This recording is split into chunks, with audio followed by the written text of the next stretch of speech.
Porra, vocês provavelmente não pediram um resumo nem nada, mas foda-se. Vamos lá.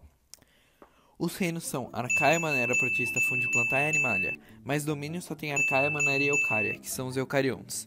Lembrando, Reficofage, reino, filo, classe, ordem, família, gênero e espécie. Daí pra você, quem classificou as espécies foi esse nego aqui, o Linneu. E pra você descrever as classificações, tem que escrever o gênero e a espécie. A primeira letra do gênero tem que ser maiúscula, primeira letra da espécie tem que ser minúscula, tem que estar tudo sublinhado ou com destaque. Se não tivesse, o Rubens vai te descontar na prova, então, né? Tá. Cladística é essa árvore de espécies aqui. Órgãos homólogos são aqueles que têm várias espécies, não necessariamente precisam ter fazer a mesma coisa, mas têm a mesma estrutura. Divergência evolutiva é quando uma espécie se divide em duas ou mais, porque muda de adaptações no meio ambiente, pelas adaptações. Convergência evolutiva é quando duas espécies diferentes ganham a mesma característica por viver no mesmo ambiente. E agora, vírus. Eles não têm metabolismo, eles são acelulares e são bem pequenos. Eles também não estão em nenhum reino, porque eles também não podem ser considerados seres vivos. Os bacteriófagos são um tipo de vírus que infectam as bactérias. O capsídeo é a parte que protege o material genético dos vírus, assim como o envelope é a parte que protege o dos vírus normais sem ser os bacteriófagos. Sobre esses bacteriófagos ainda, eles só infectam bactérias, e existem dois ciclos. No lisogênico, ele insere o material genético dentro da bactéria, só que o material genético se mistura com o da bactéria. Daí se divide e daqui a pouco tem um monte de material genético do vírus com um monte de bactéria. Daí ela começa a criar proteínas víricas e criar os vírus. Daí depois os vírus rompem a parede de bactéria e passam para a próxima. No lítico é o mesmo esquema. O vírus vai lá e insere material genético e tal, só que o material genético é completamente substituído da bactéria, que começa na hora a criar proteínas e criar novos vírus. O vírus da AIDS também é bem especial, porque ele tem uma membrana feita com os mesmos materiais da membrana plasmática da célula. Então ele pode fazer endocitose, ou seja, ele entra na célula e a célula não percebe que ele entrou, porque ele tem os mesmos materiais da membrana. Daí ele rompe e estoura o material genético lá dentro. Também tem um processo de fusão, em que ele chega na parede celular e acopla o envelope dele na parede celular.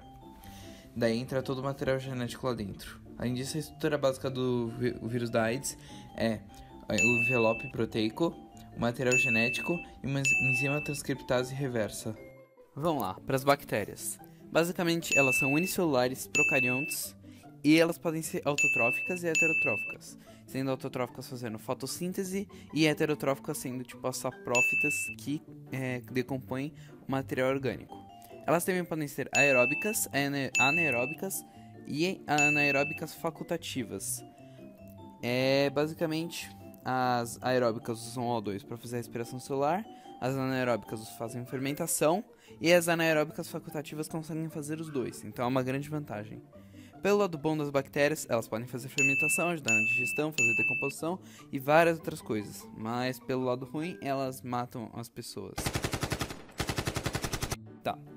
A estrutura básica delas é assim: elas têm uma parede celular, uma membrana plasmática mais interna, material genético, ribossomos e plasmídeos, que é um tipo de DNA circular que armazena informação importante. E também tem vários tipos de bactérias: tem os cocos, os bacilos, os vibriões e os espiralados. Elas fazem reprodução assexuada, então basicamente é divisão binária. Mas elas também podem fazer conjugação bacteriana, em que elas transmitem o conhecimento para outra bactéria através dos plasmídeos. A conjugação bacteriana é útil no caso, por exemplo, de antibióticos. Quando você toma penicilina e acaba parando de tomar antes, não matando todas as bactérias, as que se tornam resistentes ao antibiótico passam conhecimentos para as outras bactérias e elas começam a se tornar todas resistentes antes antibiótico. Então, se esse ciclo continuar, vai ter uma hora que vai ter uma bactéria em que nenhum antibiótico presente na Terra consegue destruir, ou seja, uma superbactéria.